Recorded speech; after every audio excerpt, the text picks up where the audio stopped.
realistically at long range. Now, many games have this to a degree. Bad Company 2 has weapon drop-off, where they do less damage over range, but that drop-off itself is limited. They only drop off to a point. They don't drop off to nothing, for example. It might be a better idea to have weapons that simply do drop off to nothing, and they are simply useless or do only 1 damage at extreme ranges. And sniper rifles could be among them. You don't have the sniper rifles be the most powerful guns per hit. I think if you have a sci-fi. Doesn't Arma have the accuracy thing, where it's like basically bullet trajectory and all that stuff? Arma models a few more things than most other games, but it's not that realistic by default. However, there are modifications to Arma, such as the famous Haste modification, which tend to make the windage and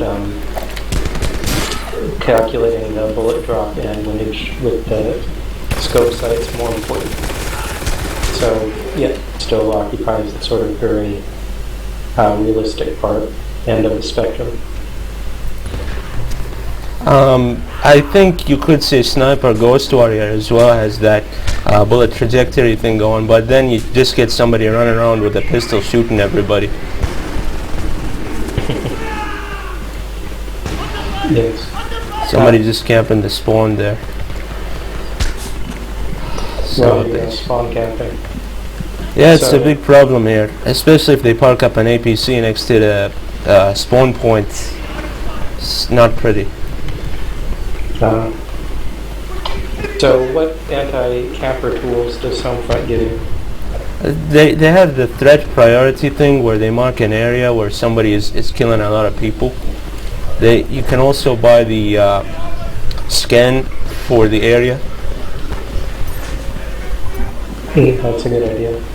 So third priority, from playing the demo, seems to be like if you kill at least 5 people in a row without dying, you get marked as a priority threat.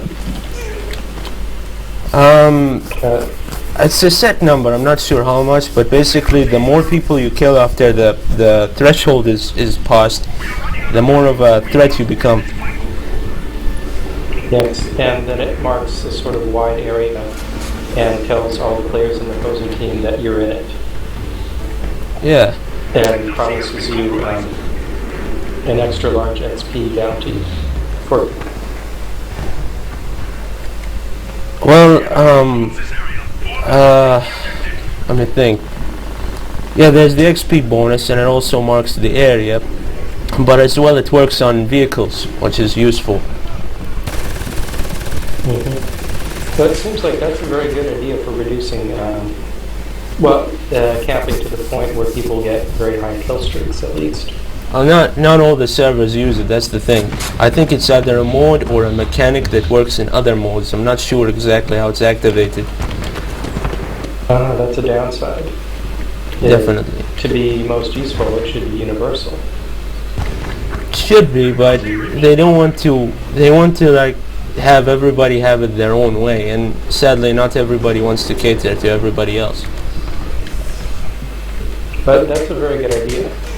I would say that the idea that the more enemies you kill before dying means you're worth more in XP is an idea that every game should take from this as anti-camping, and marking you as a priority threat and there's within a certain area where you are is also a very good idea. That game should take from this. Yeah.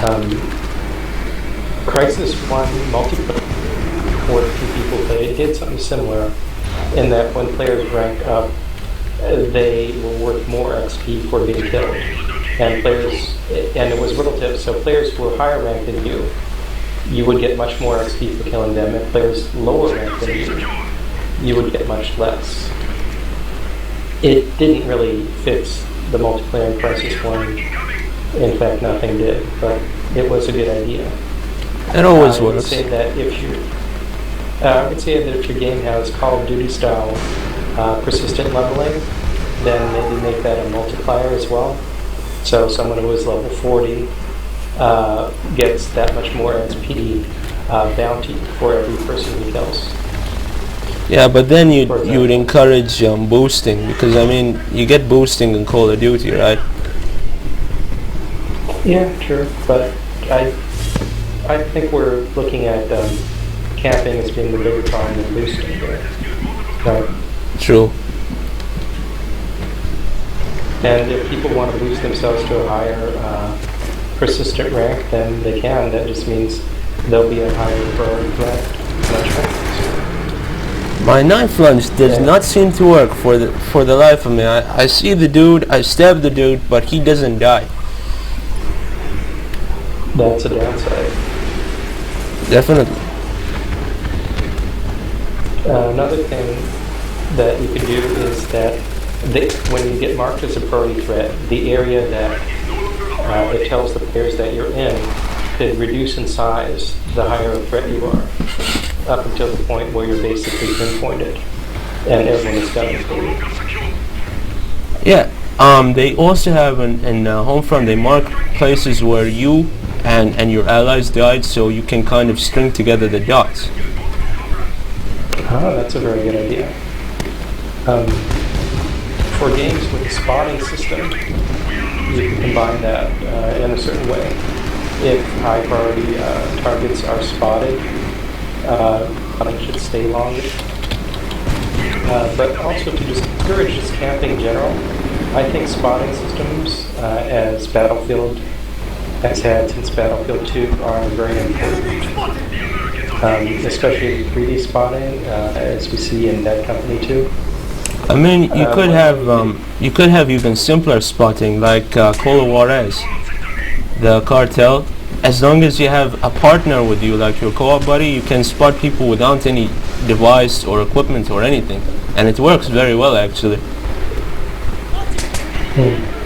Well, that's an interesting idea, automatic spotting. In Battlefield games, you have to manually hit a key by default Q. But it would be nice if, for example, if you put your sights on an enemy, they were automatically spotted. If they're in your scope or in your iron sights, they're spotted. Simple as that. I mean, it could. This guy just crashed his helicopter. You could have it so that it's automatic spotting, but I don't know. It might make things a bit of a mess. A bit of a mess, how so? Well, I didn't mean automatic spotting, I just meant spotting that you didn't always have to hit a key for. So if you sight an enemy with your scope or sights, they would be spotted. It would have to have like a simple condition. Like Call of Juarez, you have to be close to your partner. But also it could be interesting if it was a feature that you could turn on and off in the server. Basically, like everybody, you know where everybody is all the time, so it would always be constant action, but it would be something you could turn on and off. Ah, god damn it, I'm being hunted by an APC.